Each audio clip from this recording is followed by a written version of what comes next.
Well, hello class. Welcome to Unit 7. Can you believe that we are less than 2 full weeks away from the end of the term? A lot to accomplish still, as I'm sure you're fully aware of. Doing great. Really super impressed. Hey, I wanted to just touch on a couple of things really quickly before we kind of transition into where we're headed next. As you all know, you had your vocation and calling response paper that was due on Sunday. And got all of those, so thank you for that. I am going to make every effort to get them graded and returned to you by tomorrow night. So I want to get them to you quickly so that you have plenty of time to see your grade and kind of gauge where you are for the last week and a half of the term as you complete and submit your final assignments, which we'll go over at a later video this week. So that is my commitment to you. I am going to be doing double time this evening when I get home to finish those papers after a full day of work here in the office. Doing a presentation to some junior high and high schoolers this afternoon, and then other projects, and then we'll be working on grading your papers. So watch those in your inbox. Hopefully should get them back to you tomorrow. Much like with your last paper, I will give you some brief comments going over did you hit on all of the requirements of the assignment itself, looking at grammar, looking at spelling, looking at kind of syntax, looking at synthesis and all of that. I did hear from a number of you asking some questions about your papers. Am I on the right trajectory, the right path, and gave some feedback there. So much like the last one, if for some reason you would like to see more feedback, I am happy to do that, okay? But as I've mentioned before, when I give these papers back to you, I don't provide copious amounts of feedback or notes on your papers because I find that unfortunately students don't seem to care a whole lot about that feedback. Now, if that is not you, that is excellent, and I would be more than happy to provide you with feedback. I just need to hear from you. So please, I want you to hear me that I'm willing to do it, but it does need to come via request from you if you don't feel that what I've given you in your feedback on this paper is sufficient for kind of helping you move forward, okay? And I'm happy to do that, but please just let me know. So there's that. So those are coming back to you really soon. Let's see. Had a great couple of questions that I want to speak to, and then we want to talk about where we're headed the next week and a half, okay? So I was looking here at some questions from last week, and here's a great question. It says, I know that asking about these assessments and the price of, offering, administering the assessment sounds a bit rude, and I know that the price varies. Is there a price range about these quantitative assessments? Do I ask my clients to pay by themselves online, or is it through the counselor? How do you assess and administer these specific surveys and assessments? It's a great question. How do I do that? For me, I have a set price. In fact, what I'll do in addition to this video is I will provide for you a contract that I use. And it's a contract that I provide to certain clients, depending on what our working arrangement is. Provide the contract, and then in there, at the very bottom of the document, shows the sorts of or the types of assessments that could be administered, not necessarily always going to be. I've even included the types of books that could be included in our work together, and then the price that goes along with them. So typically what you find is there's a price to administer. So for instance, if you do the MBTI, and I give it to an adult, okay, outside of the school setting, I give it to an adult. Or it's not. Let's say it's not within a school setting, so it's just on a regular working together basis. It's going to be $18 simply to provide the assessment. Okay, that's the cost of the actual assessment itself.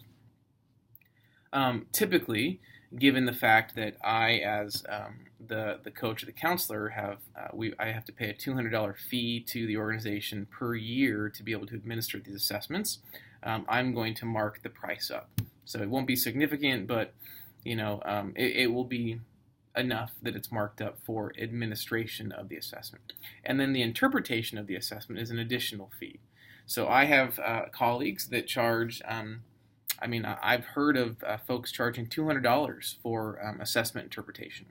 At this point, for me, because I'm charging a significant amount of money for the other work that I'm doing, I typically don't charge that much, but you can see in my contract that I do have kind of a schematic of how much I do charge. So prices vary. There is no set fee other than you have to pay a certain amount of money to actually be able to administer the assessment. That's determined by what the organization called CPP Incorporated if you're using the Strong Interest Inventory or the MBTI. And really, it's just up to you, whatever you find to be reasonable.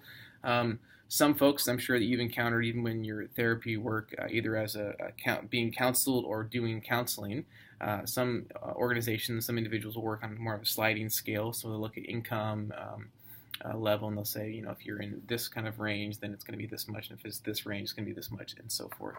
So you get to kind of set it. And there's no kind of predetermined amount that you need to, other than what the fee is that's charged by CPP. Okay, so that's kind of an obscure, ambiguous answer to your question, but all that to say there is no one set fee other than the actual administration fee.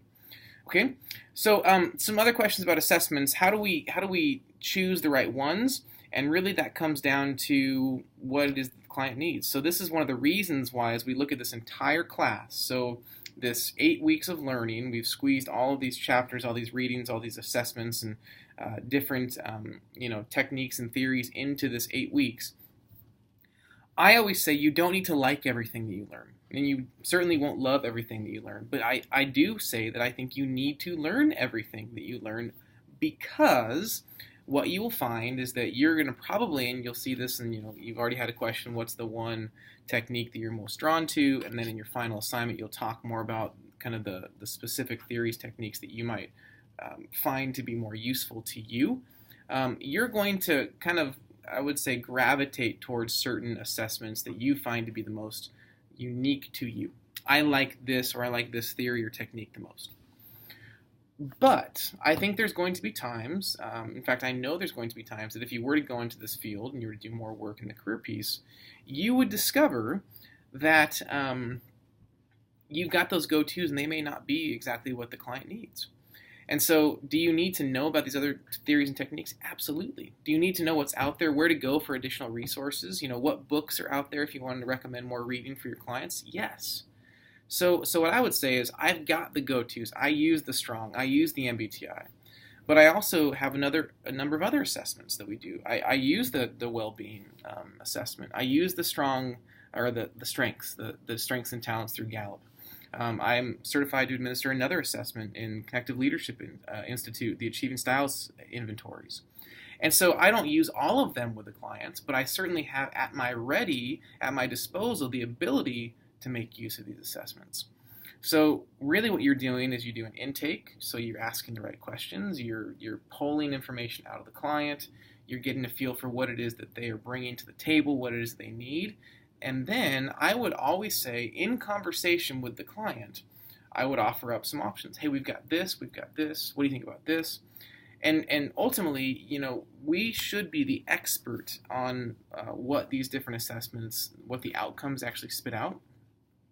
But I think you're always in a better situation to engage in a discussion with the client, laying out what you think may be some really good options, and then asking them what they want. So for me, I never put pressure on a client. I never say you have to do this. But I also suggest things. I say, hey, here's a really good idea that I think you might want to consider. And I've always found, and I can say always, I've always found that when I suggest something like that in a very open-handed way, the client is going to, in response, say, yeah, I really like to do that. Okay. So, and I also don't go outside of the realm of what I'm an expert on, what I know. So there's a lot of other assessments that I'm just not familiar with, so I don't use those assessments. But I know about them. And again, if it's outside of my scope, I'm more than willing to refer them out, or we can have a conversation, discover things together. So it really kind of depends on what it is the client needs, but I think you're asking the right questions. A lot of folks would say, this whole thing when it comes to online, and internet-based assessments versus face-to-face, when is it best to do that? And a lot of folks are saying things like when you're more in a rural setting, a rural situation, you don't have access to a counselor. I think that's the beauty of the phone. So I was on a conversation a couple of weeks ago with a gentleman from Texas, and he was calling for some career coaching. he ended up going a different route, but that is the beauty of this type of work, especially with more of these, I guess, more of the freedom across states with the LPCC and in this realm of career coaching, is that I'm not limited to just working within a state and these kind of regulations that I have on an LMFT and so forth. And I know that every license has different parameters, but for me, I'm able to engage in discussion with folks. I get inquiries all the time from New York City and New Jersey and Florida and all over the place. And so when you look at the accessibility of a phone coaching, and then you have these assessments that are based internet, then you can obviously give them to them. You don't actually have to meet in person. For a while, the MBTI was a handwritten document, and that complicated things. And now we have a lot more freedom, and I would say flexibility to operate across state boundaries and even outside of the same 10-mile radius, given that we have such great flexibility. But I do think, and I shouldn't say even think, I'm confident that that individuals will always get a better result, or maybe not a better, but a more thorough result in working with a counselor who actually interprets the assessment results.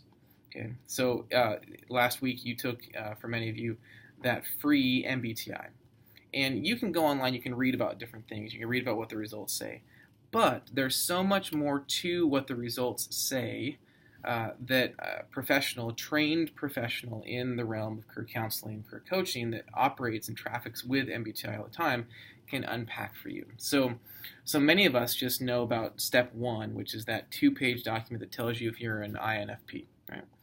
But most of us already know that we're an I for sure, an N, yeah, P, all those things. So we know that. But then there's the step 2, which takes it much deeper, and it's actually a 17-page printout. And I find that when we do the step 2, it's much more meaningful for clients. And that really takes interpretation. So can you benefit from an online assessment? Absolutely. But I'm so confident that you'll benefit all the more if you have an actual interpretation from a coach or a counselor that's walking you through the results to really help you unpack and understand what they're saying. So great questions, great thoughts from last week, great discussion. Thanks for getting your papers in, and like I said, I'm looking forward to getting those back to you here real soon. So this week, as you know, we're in Unit 7. We're looking at emergent adulthood and adults, okay? We're going to talk about decision-making, implementation, and adjustment theories, okay? So lots of reading, and then you have your LipTAC 321 and just your forum discussion, so no case study this unit. This is probably one of my I would say more favorite, if I can use that awkward language, more favorite weeks that we look at in this course. We've got some great videos that you have a chance to watch. So Meg J, I think somebody's actually mentioned Meg J. Why 30 is not the new 20. Dr. Meg J has this great TED Talk. It's really worth watching. I really enjoy it, and I think that it'll give you some great insight. In fact, this video is one that I discovered years ago when a student in one of our previous weeks shared this artifact with the class, and I've been using this video ever since. So the content that you share oftentimes does show up in the class. And then there's another great couple of talks. There's one by Sean Acor, The Happy Secret to Better Work, and then a gentleman whose name is very challenging to say, but Mihaly Csikszentmihalyi, and I don't even know if I said that right. He's a professor at Claremont Grad, talks on flow, the secret to happiness. There's a number of articles you'll read. I did update the Good Men Project. The initial link was dead. It was a subscription only through Bloomberg, which that happens online, but it's now been updated to be the accurate document. You'll see that in there as well. Okay. So some good questions. I love this content. I'm going to come back later this week and talk to you about some kind of hidden gems in the chapter on adulthood, and then we'll also spend some time talking about the final assignments. And of course, if you have any questions or things that I can help you with as I support you through these last couple of weeks, I am more than happy to do that. If you'd like to meet in person, I'm happy to do that as well. Just send me a note if you're on campus. I'll be out of the office on, Thursday and Friday. But we can even set up a phone call or something like that. So hope you're having a great week. Keep up the excellent work. Super pleased with all that's taking place in this class. Looking forward to reading those papers, getting it back to you very soon, and then finishing out this class in the next week and a half or so. So have a great rest of the week, and we will see you online.